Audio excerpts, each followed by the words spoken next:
hoje aqui conversando com você sobre a soberba, e é muito interessante porque é legal a gente prestar atenção e entender a questão dos ditados populares, né? Tem um ditado popular que diz que a diferença entre o remédio e veneno, por exemplo, é a dose, né? A gente já falou aqui, é bacana, poxa, a gente tem que ter orgulho, né?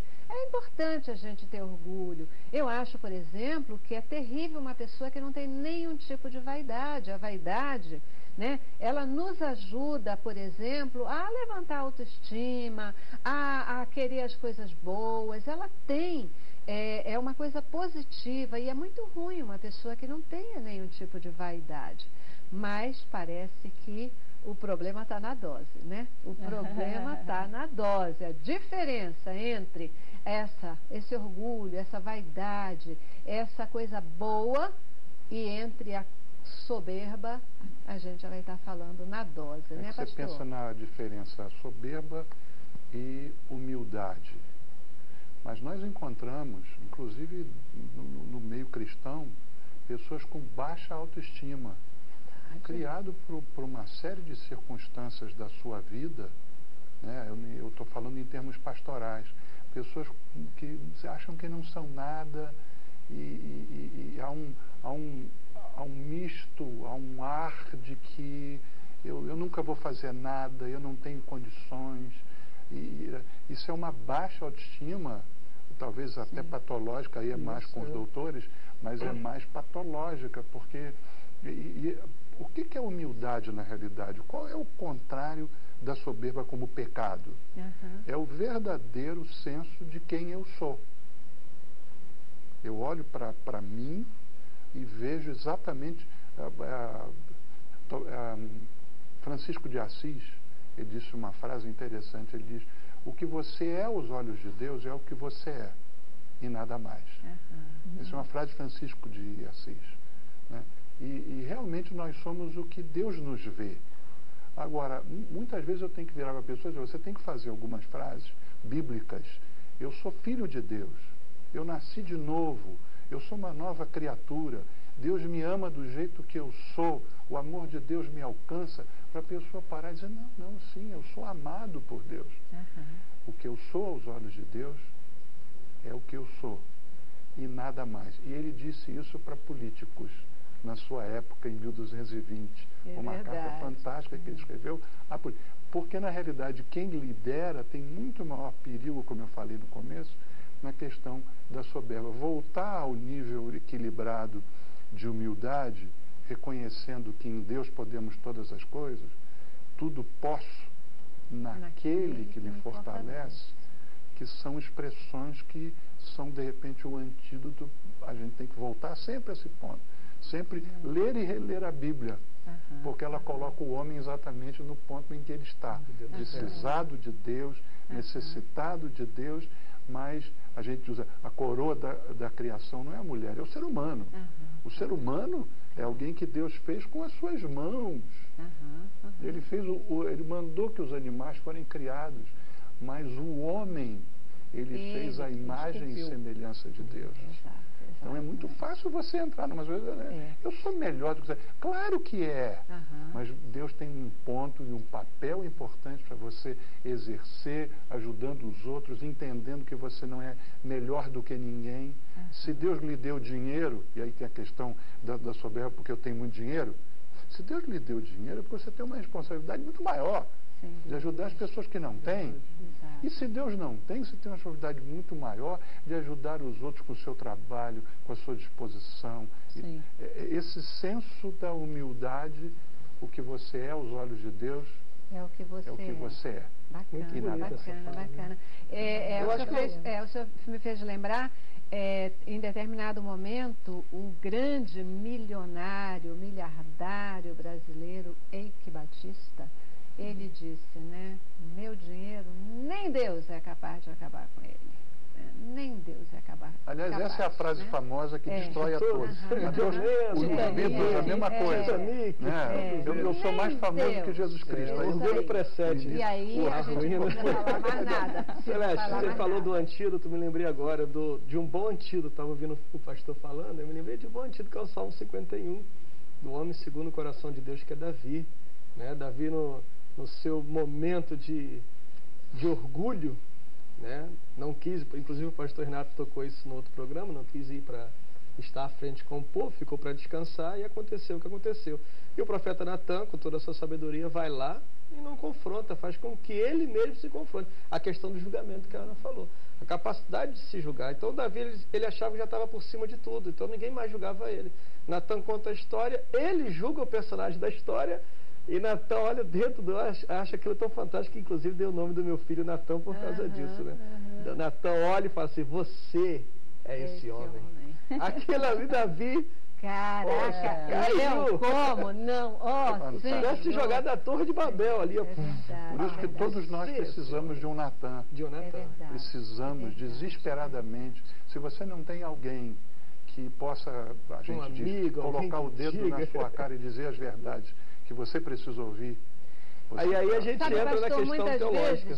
Muitas vezes tem assim, né? Porque vamos combinar aqui, do ponto de vista bíblico, né? Essa questão da posição do homem, da mulher.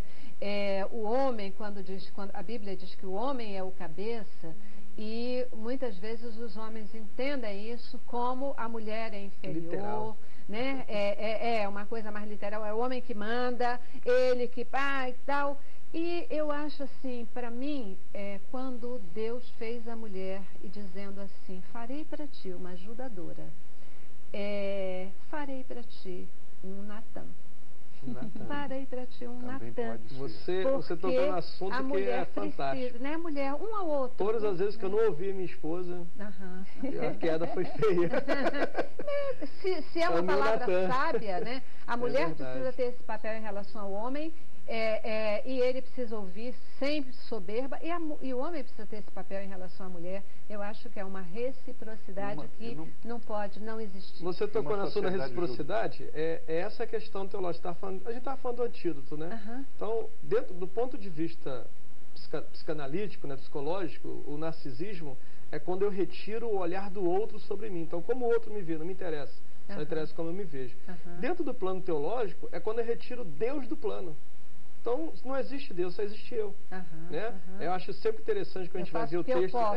Quando a gente lê o texto de Jeremias, ali de Ezequiel, ali é fantástico quando o Ezequiel está falando, né, toda aquela coisa sobre Satanás. Ele diz o seguinte: eu não quero o trono de Deus, eu faria um trono acima do trono de Deus. Então, eu quero um plano onde Deus não existe.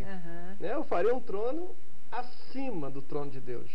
Então, o que é estar acima? É estar sozinho. Então, do plano de vista teológico, o orgulhoso é o cara que está sozinho. Ele não precisa de ninguém. Ele não precisa de ninguém. Como tratar a soberba? Bom, o que aconteceu com o pessoal da Segunda Guerra? Eu acho que foi um choque de realidade o que eles fizeram. Quando os aliados chegaram, eles mandaram, né, que todos o pessoal que fosse do Terceiro Reich, quer dizer, as pessoas do partido, e os alemães, que enterrassem todas as pessoas que estavam mortas nos campos de concentração. Antes de enterrar, eles fizeram todas as pessoas, crianças, jovens, mulheres, soldados, entrar naqueles campos de concentração vendo aquela realidade que foi feita, aquela crueldade, e depois enterrar um a um. Então, esse choque de realidade, que é isso que os pastores estavam falando, ele é muito necessário, porque faz com que aquele botão da ética e da moral que estava desligado, ele se ligue rapidamente. E esse indivíduo toma posse do seu pensamento, da sua reflexão, e toma outras decisões. Né? Muitas vezes esse botão desliga com um tombo na vida, né? Isso, é um choque de realidade. É um choque de realidade. O narcisista, ele vive dentro de uma fantasia elaborada por ele mesmo. Então, ele não vive no mundo real, ele vive no mundo ideal, onde ele é o objeto principal. Então, esse mundo ideal... Ideal dele, da cabeça dele, ideal né? É dele, é tudo dele. Então, não é o mundo real, é o mundo ideal. É o mundo que ele idealiza. Então, nesse mundo ideal, a família dele é perfeita, os filhos dele são únicos, né? O casamento dele está perfeito. O homem, você está citando o homem e a mulher, o homem gosta muito de viver no ideal, né? Eu costumo dizer em consultório que quando o homem percebe que o casamento está ruim, né, já acabou há muito tempo. O homem demora para poder pegar isso, enquanto que a mulher é mais sensível nesse, né? Então, a importância desse choque de realidade que a Ana está falando é exatamente para introjetar valores, né? Então, ele vive num mundo em que ele só projeta, ele não introjeta. E o pastor trocou aqui no assunto que a igreja tem esse papel, né? É papel fundamental da igreja a introjeção de valores, né? Francisco de Assis, por exemplo, se levanta numa época em que a igreja podia dizer tem ouro e tem prata, mas não podia mais dizer estão trocando e anda. Inclusive foi falado isso na época, né? Hoje temos ouro e temos prata. Opa, talvez, né? Essa é uma boa sinalização. Projeção de valores. Jesus veio trazer essa questão da realidade. Ele encontra uma sociedade judaica, por exemplo, na questão da mulher, em que o homem dizia, quais são suas posses? Aí eu tenho 3 vacas, 4 camelos e tem também 2 mulheres. Por último, era essa questão. E aí a gente nota que Jesus, ao ressuscitar, primeiro ele aparece para uma mulher. Então ele coloca a mulher exatamente no seu ponto correto. E esse é um choque. Jesus veio trazer um choque de realidade para a sociedade judaica de sua época. Os judeus se consideravam melhores do que todos, porque era o povo de Deus. Isso caia sobre nós, isso também. É o povo de Deus. Nós não temos nada para aprender de mais ninguém. Sim. E esse é um pecado de soberba que nós temos, inclusive, hoje, na nossa época. A igreja não tem nada mais para aprender de ninguém. De quem não tem? Nós que encarapalho daquela história. Nós temos que aprender, sim. Lógico que nós conhecemos ao Cristo, mas, na realidade, há mistérios na fé que nós mesmos não compreendemos. É questão teológica. Eu tenho uma teologia e ela é perfeita. Tá bom, eu duvido. Então não tem, né, pastor? Então não tem, porque não existe. Porque é o que a gente compreende de Deus, e Deus é o eterno incompreensível.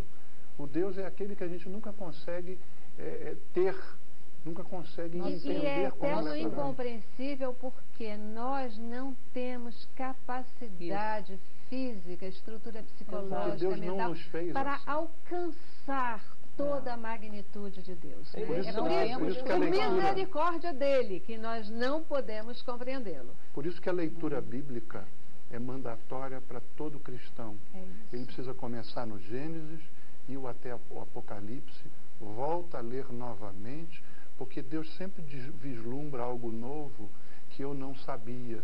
E eu vou descobrindo que eu sou um eterno discípulo. Aprendiz. O dia que eu deixar de ser um eterno discípulo, aprendendo de Deus e sendo confrontado por Deus em coisas que ele suportava de mim há muito tempo. Verdade. E que mais adiante ele diz, agora eu consigo falar com você, porque agora você está preparado por mim para ouvir essa verdade sobre a sua vida. O nosso tempo aí está bem pressionado, mas eu ainda queria ouvir de vocês o seguinte, o que quer dizer a expressão Deus resiste ao coração soberbo? Deus resiste ao coração soberbo. Existe um livro que eu li há algum tempo atrás que fala sobre a questão do Éden. É um livro Antes do Éden, é o título do livro, e falava exatamente sobre o grande mal de Lúcifer. Foi acreditar que Deus não sabia das intenções de seu coração. E o tempo todo, né? A Bíblia diz assim, o cordeiro já estava morto antes da fundação do mundo. Então nada escapa do plano de Deus. Nem os anjos, a Bíblia diz assim que nem os anjos sabem quais são os planos de Deus. Então Deus resiste no sentido de que Deus deixa. Eu penso assim, né? Deus deixa. Vamos ver até onde esse cidadão vai.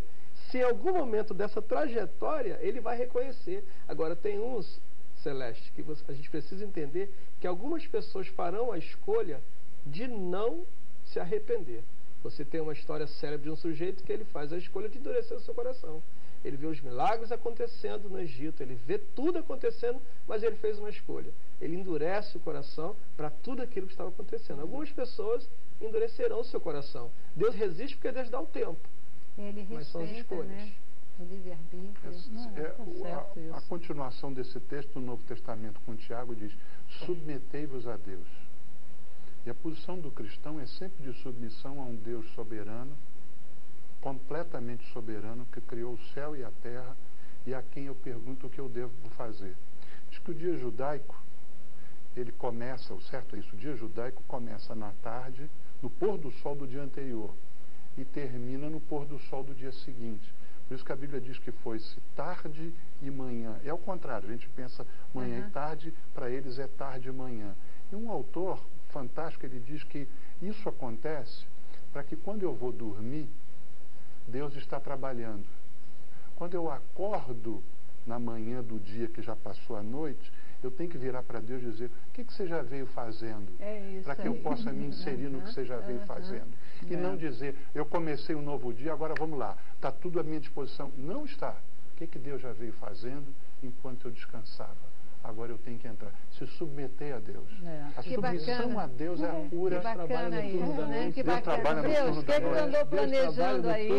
Onde é que eu posso me inserir nessa história e dar continuidade debaixo da tua vontade e não pela soberba? Gente, intervalo. E a gente volta já para considerações finais. Vamos lá.